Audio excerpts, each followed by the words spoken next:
Listen, I know what you are thinking. Another war story. Another tale about some dead soldier who probably was not even that impressive when you actually look at the facts. Well, sit down and shut your feeding ports. Because this one is different. This one kept me awake for 3 cycles straight when I first heard it.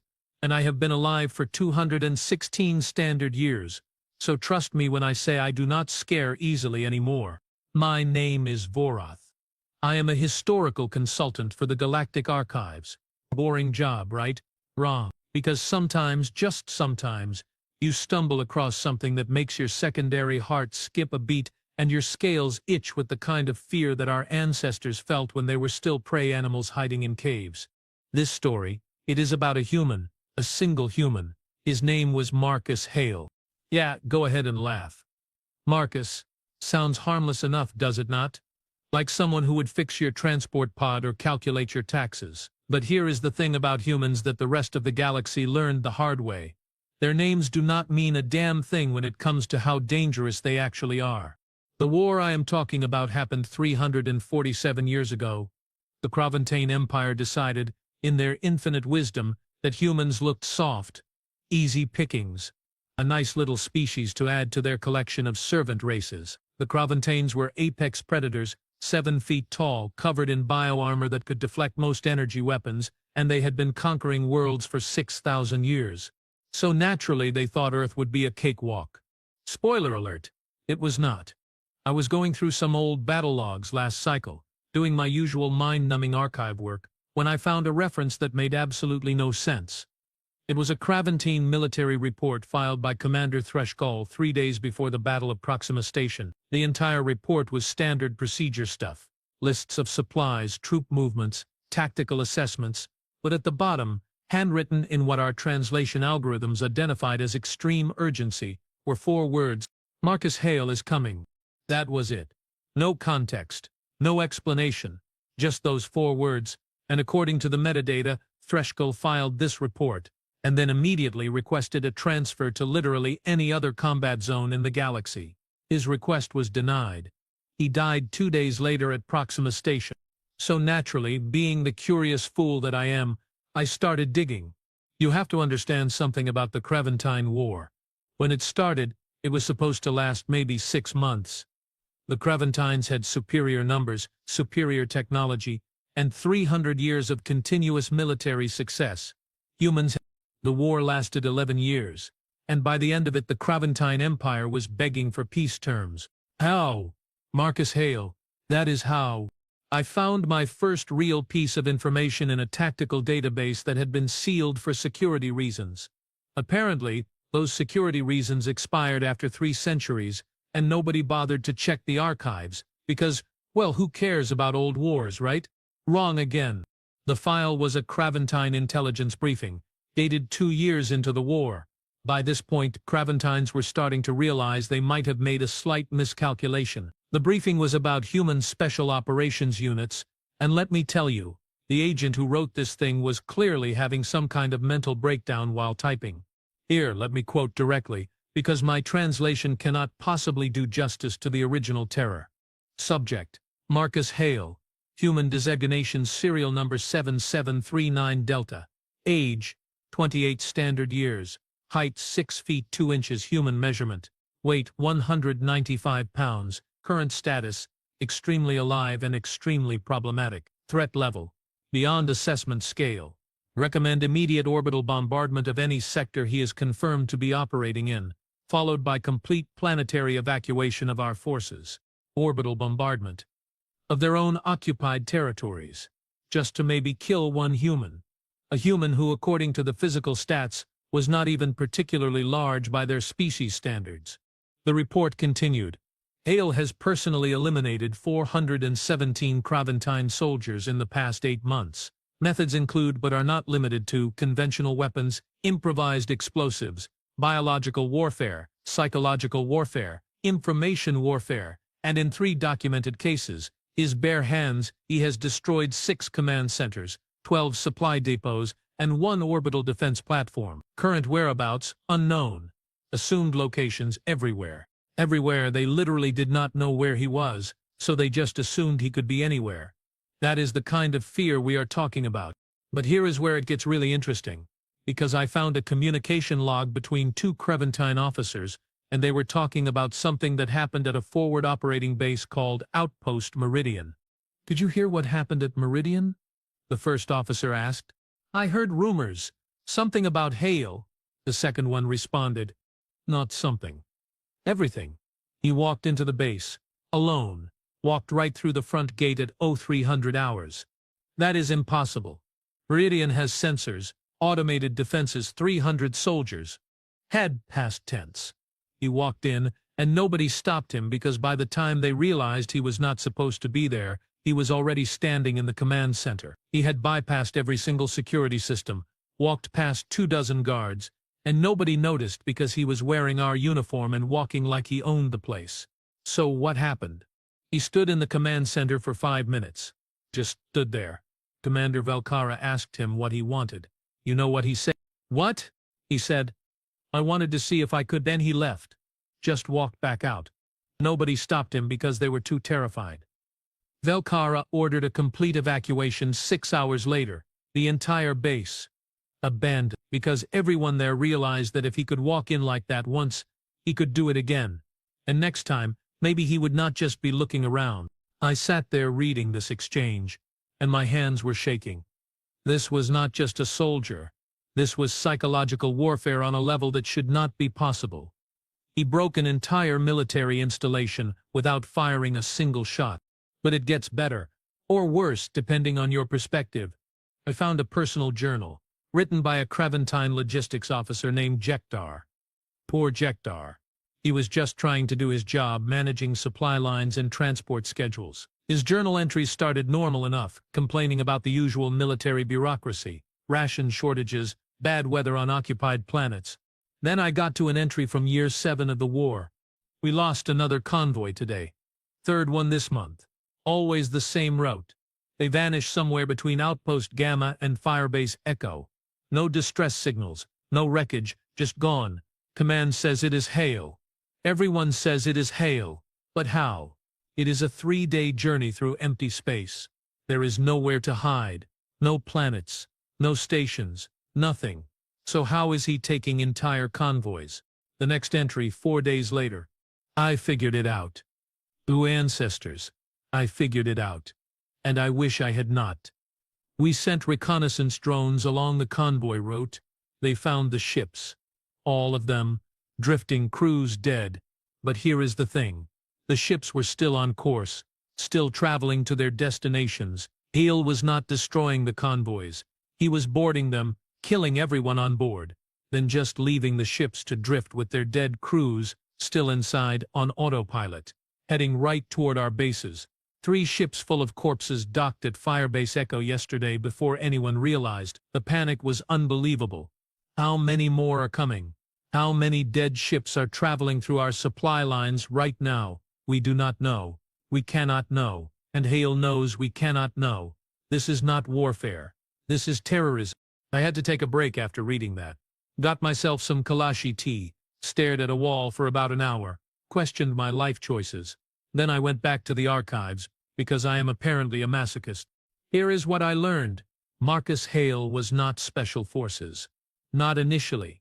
He was a regular infantry soldier, enlisted at age 18, standard tour of duty.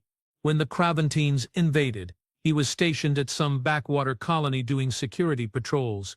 Boring work. Then the Craventines hit his colony during the first wave of the invasion. They killed everyone. Men, women, children, did not matter. The Craventines do not believe in prisoners. They believe in examples. They turned that colony into radioactive glass as a message to other human settlements. Marcus Hale was off-world on leave when it happened. His wife and daughter were not. Oh, yeah, that information changed everything. See, the Craventines made a lot of mistakes during that war, but that was the big one. Because after that, Marcus Hale stopped being a soldier. He became something else entirely. The humans have a saying, before you embark on a journey of revenge, dig 2 graves. The idea being that revenge will destroy you too. Very philosophical, very wise. Marcus Hale heard that saying and decided to dig several thousand graves instead, and here is the thing. He had absolutely no intention of climbing into one of them. I found training records. After the colony massacre, Hale volunteered for every single dangerous assignment the human military offered. Demolitions expert course. Done. Infiltration specialist training. Done. Survival training in hostile environments. Done.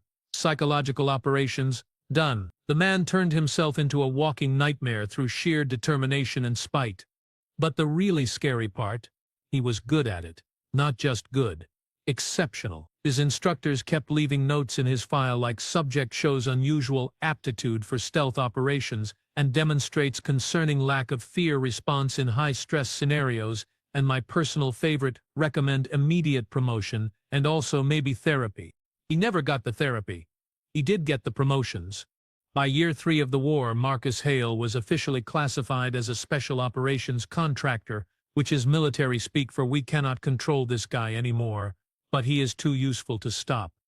They gave him near-complete autonomy, just pointed him at Craventine targets and got out of his way. The results were spectacular. And by spectacular I mean absolutely horrifying if you were a Craventine. I found an audio recording. Just pure luck, really. It was in a damaged data core that we recovered from a destroyed Craventine cruiser. Most of the core was corrupted, but this one file survived intact. It was a conversation between a Craventine patrol leader and his squad, recorded on their helmet cameras. The patrol was searching a human settlement that had been recently captured. 15 soldiers, all experienced veterans, full combat gear, sensor equipment, the works. They were doing a standard sweep for resistance fighters. The recording starts normal, soldiers calling out clear signals, checking corners, standard procedure. Then one of them says, "Did anyone else hear that?" Silence for about 5 seconds. Then another voice, "Hear what?" "I do not know. Something, movement maybe." Scanners show nothing. Building is clear. Yeah, okay. Must be imagining things. They continue the sweep. 3 minutes pass. And the same soldier, there it is again. "Someone is in here with us. I am telling you, scanners are clear. Nothing living in this building except us." "Then your scanners are broken because I definitely heard footsteps." The patrol leader's voice, trying to sound calm, "Everyone stay alert, keep moving. Stay together." They move to the next room. You can hear their breathing, their equipment rustling, their footsteps on metal floors. Then suddenly one of them screams, just a short, cut-off scream, followed by a thud. "What happened? Report." "Jaxel is down. He is down. I do not see anything." "Where did it come from?" Panic in their voices now. Real, genuine terror.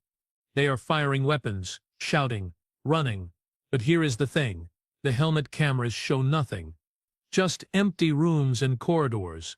But every minute or so, another scream, another soldier gone, and the others never see what takes them. By the end of the recording there is only one soldier left. The patrol leader.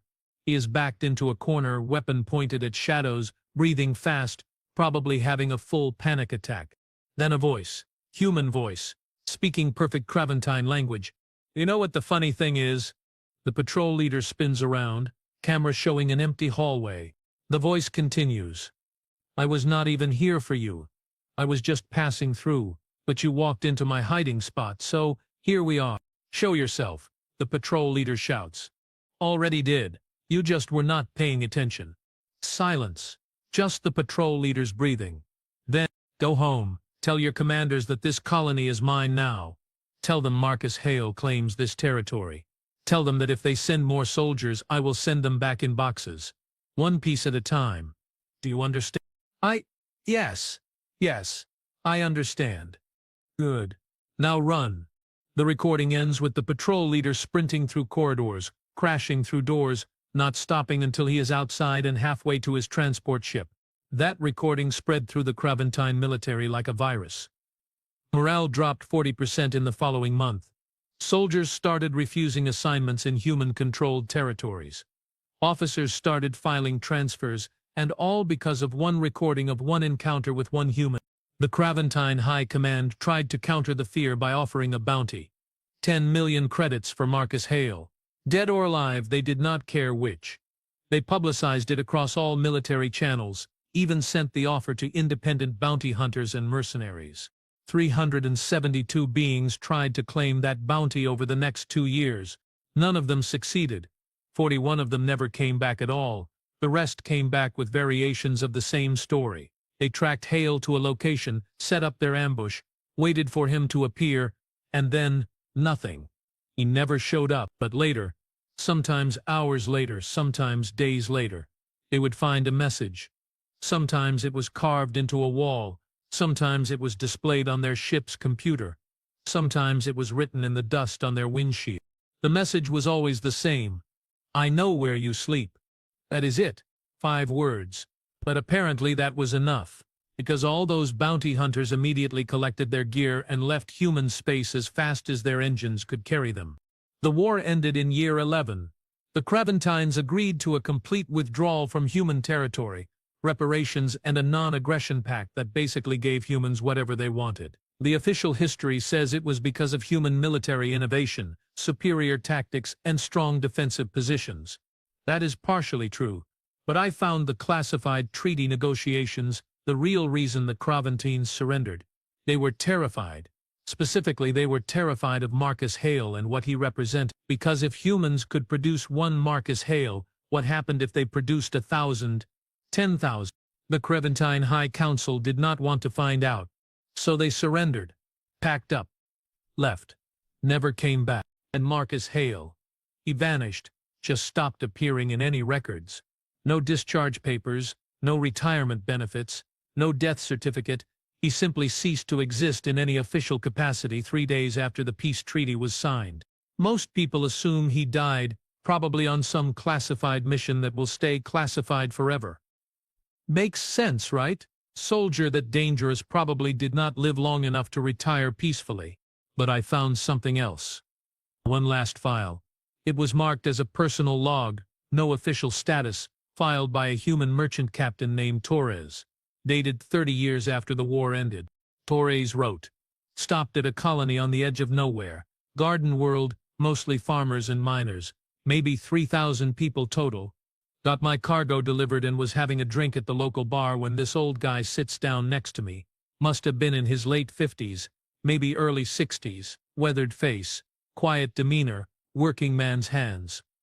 The chat for a bit. He asks where I have been, where I am going. Normal small talk. Then he sees my ship's registration on my data pad. Military surplus transport, refitted for civilian use. He smiles, says he used to work on ships like that back during the war. I ask which war, even though I know. He just says, the only one that mattered. Then he finishes his drink, pays for mine and leaves. Never got his name, but as he walks out, I see something. A tattoo on his forearm, just barely visible under his sleeve. Serial number 7739 Delta. I sat there for about 10 minutes, not breathing, before my brain caught up with what I had just seen. Then I finished my drink very quickly, and got the hell off that planet. If someone asks me if I believe Marcus Hale survived the war, yeah. I think he is exactly where he wants to be. Somewhere quiet, somewhere peaceful, somewhere nobody will ever bother looking. Good for him. I checked. That colony still exists. Still quiet, still peaceful. Population has grown to about 6,000 now. That could go there. Could try to verify. Could try to find out if Marcus Hale really is still alive, living out his days as some anonymous farmer on the edge of nowhere. But I am not going to do that. Know why? Because I am not stupid, and because some legends are better left alone. His war ended centuries ago. But the stars still remember his name, and so do we, even if we pretend we do not. So, remember when I said I was not going to that colony to verify if Marcus Hale was still alive? Yeah, well, I lied. Sort of. Not intentionally, mind you. But the universe has a really twisted sense of humor, and apparently it decided that I needed to learn that lesson the hard way. 3 weeks after finding that merchant captain's log, I got assigned to a routine documentation mission. Some colony on the Outer Rim needed their historical records digitized for the Galactic Archives.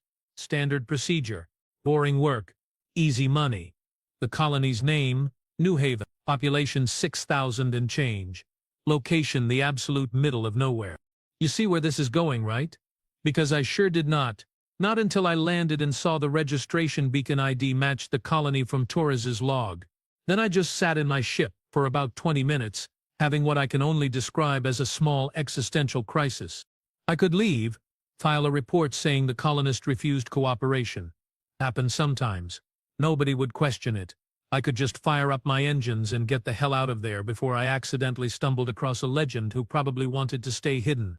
But here is the thing about historians. We are nosy. Catastrophically, stupidly, dangerously nosy. It is like a disease. So naturally, I grabbed my datapads and headed into town, telling myself I was just doing my job and definitely not looking for a retired super soldier who may or may not still be alive. New Haven was exactly what you would expect from a frontier colony.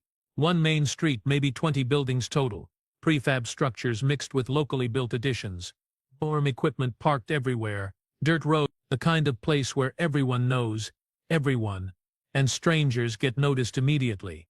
I got noticed. Oh, I got noticed hard. Within 5 minutes of walking down that main street, I had at least a dozen humans watching me, not hostile, just curious. Polite nods, a few greetings, but definitely watching. Made my scales itch. I found the administrative office, which was really just someone's house, with a sign out front. A woman answered the door. Late, 40s, sun-weathered skin, kind eyes, wearing work clothes covered in what I later learned was something called potato dirt. Her name was Linda Vex. Yes, Vex. Apparently some humans like short, punchy surnames. She was the colony administrator, which meant she did everyone's paperwork when she was not farming. You must be the archivist, she said, smiling. Come in. Come in. Sorry about the mess. Harvest season, you know how it is. I did not know how it was. I am from a species that has not farmed anything in 3,000 years, but I nodded politely and followed her inside. We spent the next 2 hours going through colony records, birth certificates, land deeds, crop reports, maintenance logs, mind-numbing stuff. Linda kept apologizing for how disorganized everything was, but honestly, it was fine. I have seen worse. Then we got to the census records. And there it was. Line 143. Name Marcus Hale. Age 359 years old. Occupation retired. Medical status surprisingly good for someone who should be dead. I stared at that line for so long that Linda asked if I was okay. This person, I said, keeping my voice carefully neutral. Marcus Hale, he is 359 years old. Linda laughed. Oh yeah, Mark. He is our oldest resident by about 3 centuries. Medical miracle, really. The doctors cannot figure it out. He just keeps going. Healthy as someone a third his age. Must be good genetics or something. Mark. She called him Mark. Like he was just some regular neighbor, not a walking nightmare that once made an entire empire surrender. Is he? I could not form a coherent sentence. My translator was working fine. My brain was. Linda gave me a curious look. You okay? You look a little pale? Well, paler than usual. Is that offensive? Sorry. I do not meet many Vortians. I am fine, I lied. Just surprised. 359 is extremely old for a human. Tell me about it. We throw him a birthday party every year. He always complains that we are making too much fuss. She smiled fondly. He is a good man. Keeps to himself mostly, but he will help anyone who needs it. Fixed my irrigation system last month. Refused payment. Said he was bored. Marcus Hale, the terror of the Craventine Empire, was bored. So he fixed irrigation systems for free. I do not know what I expected, but it was not that. Would it be possible to interview him? I asked. For the historical records. Someone who has lived that long must have interesting stories. Linda's expression shifted. Just slightly. A little more guarded. Mark does not really like talking about his past. He is pretty private about that stuff. Of course, I said quickly. I understand. I just thought, for posterity. She studied me for a moment. Really studied me like she was trying to figure out if I was a threat. Then she sighed. Tell you what, there is a community dinner tonight, at the meeting hall. Mark usually shows up for those. You can meet him then. But please, do not push him about his past. He has been through enough. The understatement of the century. I agreed. Spent the rest of the afternoon finishing the documentation work, but my mind was elsewhere. I was going to meet Marcus Hale. The human who once boarded a Craventine warship alone, killed the entire crew and then flew the ship to the nearest Craventine base and crashed it into their fuel depot before escaping on a stolen shuttle. That Marcus Hale. And apparently he was going to be at a potluck dinner. The meeting hall was exactly what it sounds like. Big open room, tables arranged in rows, humans bringing in food and chatting, normal, peaceful, the kind of scene you would find on 1,000 different colonies across the galaxy. I arrived right on time, carrying some store-bought fruit that Linda assured me would be acceptable. Felt weird bringing food to a dinner when I do not even eat human food, but customs are customs. Linda waved me over to a table. Mark should be here soon, he is always late. Says it is because he walks slow these days. But I think he just likes making an entrance. 10 minutes later, the door opened. And there he was. Marcus Hale looked old. I mean really old. Wrinkled face, white hair, slight stoop to his posture. He walked with a cane, wore simple clothes, nothing fancy, looked like someone's grandfather. Harmless, gentle, but his eyes, oh, ancestors help me, his eyes. They were sharp, alert, scanning the room with the kind of casual awareness that only comes from decades of staying alive in situations where you probably should have died. Those eyes landed on me for exactly 1 second, assessed me completely, categorized me as non-threat and moved on. I stopped breathing for that entire second. He made his way to the food table, exchanged greetings with various colonists, smiled at some children who ran up to show him something. Completely normal, completely ordinary. Linda called him over. Mark, this is Vorath. He is from the Galactic Archives, here to digitize our records. Vorath, this is Marcus Hale. He extended his hand. Human greeting gesture. I shook it. His grip was firm. Very firm. Like shaking hands with a mechanical vice that was pretending to be gentle. Pleasure to meet you, he said. His voice was rough, worn by age, but steady. Linda tells me you are a historian. Must be interesting work. It has its moments, I managed to say. He smiled. I bet. Learn anything fascinating about our little colony. There it was, the test. He knew. Of course he knew. Probably knew the moment I landed. Probably ran a background check on me before I finished my first interview with Linda. This was him giving me a chance to either acknowledge what I knew or play dumb. I decided on honesty. Seemed safer. I learned that you are much older than you look. His smile widened. Clean living and spite. Best anti-aging remedy there is. Linda laughed. Mark's secret is that he is too stubborn to die. That too, he agreed. He gestured to an empty chair. Mind if I sit?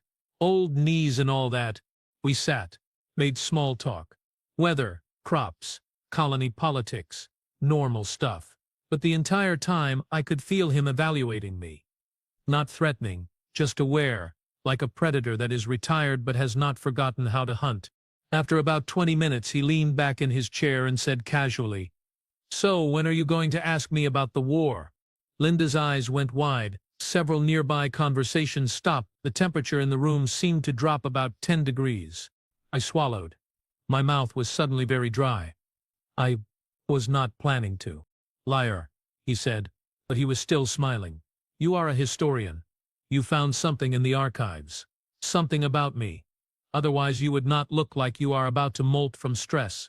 So go ahead. Ask. Everyone was staring now. The entire room had gone silent, waiting. I took a breath. Were you really at the Battle of Proxima Station? Yes. Did you really infiltrate Outpost Meridian alone? Yes. Did you really claim an entire colony as your personal territory and defend it against Craventine occupation for 8 months? Yep. That was a fun winter. Fun? He called it fun.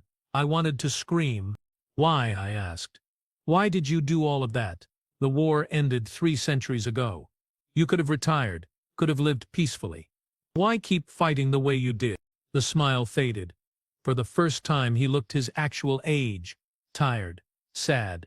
Because they took everything from me, my wife, my daughter, my home, and I decided that was not acceptable. So I made them regret it. Silence. Complete, Absolute silence. Then a child's voice from across the room, "What happened to the bad aliens, Mr. Mark?" He looked over at the kid. The sadness vanished, replaced by something gentler. "They left, and they never came back, because they learned that some fights are not worth winning." "Did you win?" the kid asked. "We all did, kiddo. That is why you get to grow up here safe and sound." The kid seemed satisfied with that answer. The room slowly returned to normal conversation, but I could not let it go. "How?" I asked quietly. "How did you survive all of that? The records say you should have died a dozen times over." He looked at me. Really looked at me. And for just a moment I saw what the Craventines must have seen, something dangerous, something that refused to quit. "I survived because I had to," he said simply. "Someone needed to make sure those bastards paid for what they did, and once that job was done, I survived because I wanted to see what came next." Turns out, what came next was pretty good. Got myself a little farm, good neighbors, quiet life, not bad for an old soldier. "Do you have any regrets?" I asked. He thought about that for a long moment. "I regret that it was necessary. I regret that I had to become what I became, but I do not regret doing it." Does that make sense? It did. In a horrible, tragic, completely understandable way, it did. "One more question," I said.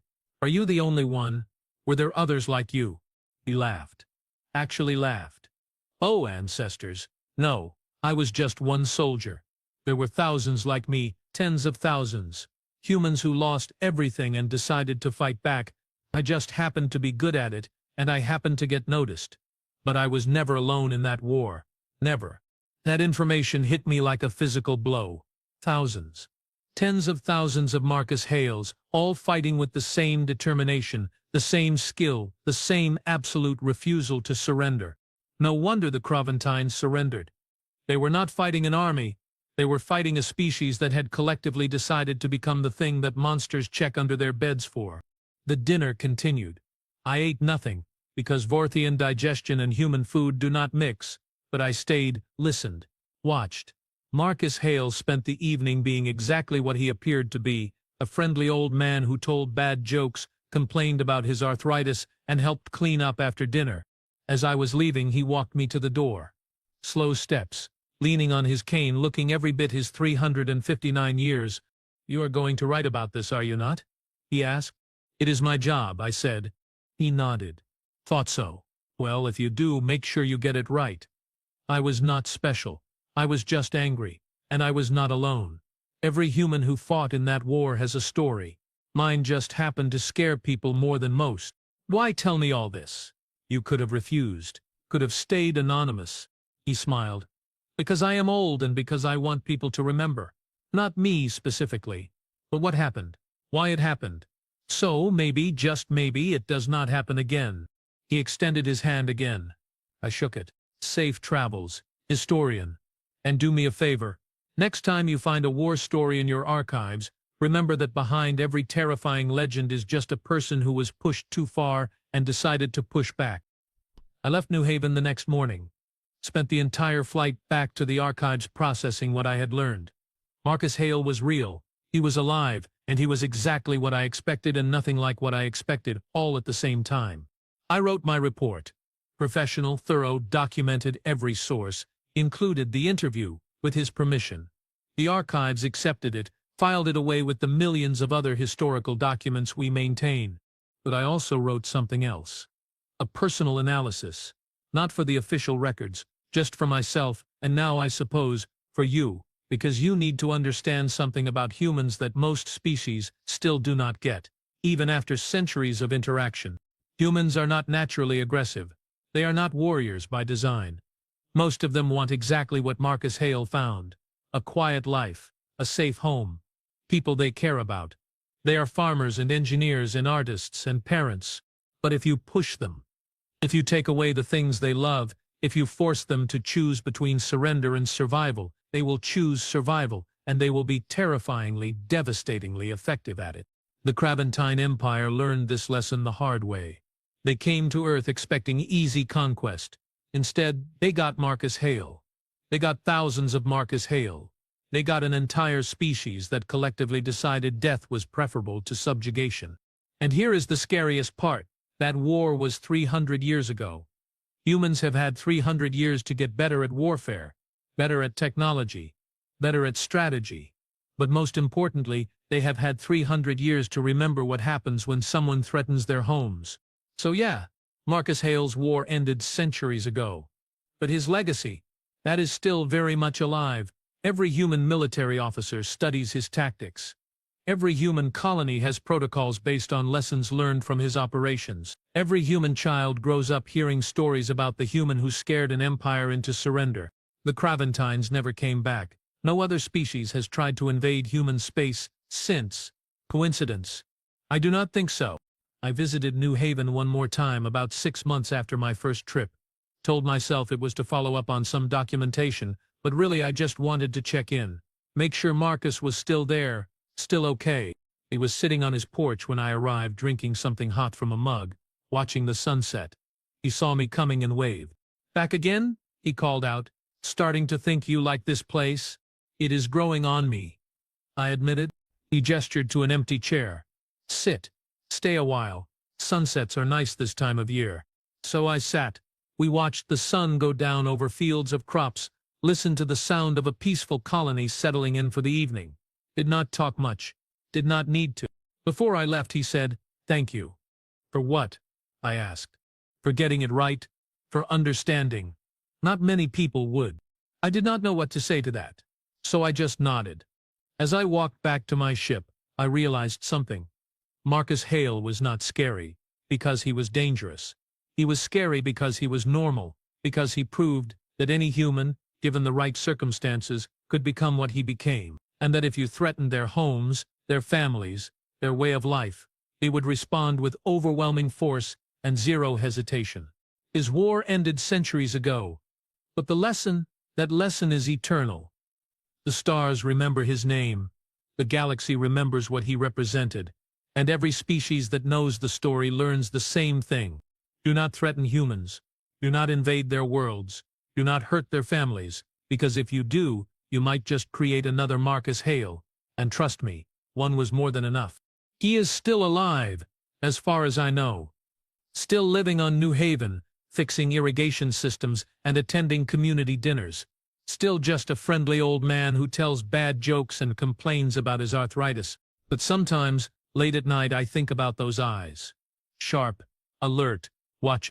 And I am very, very glad that humans are on our side now. Because the alternative does not bear thinking about. Sleep well, Galaxy.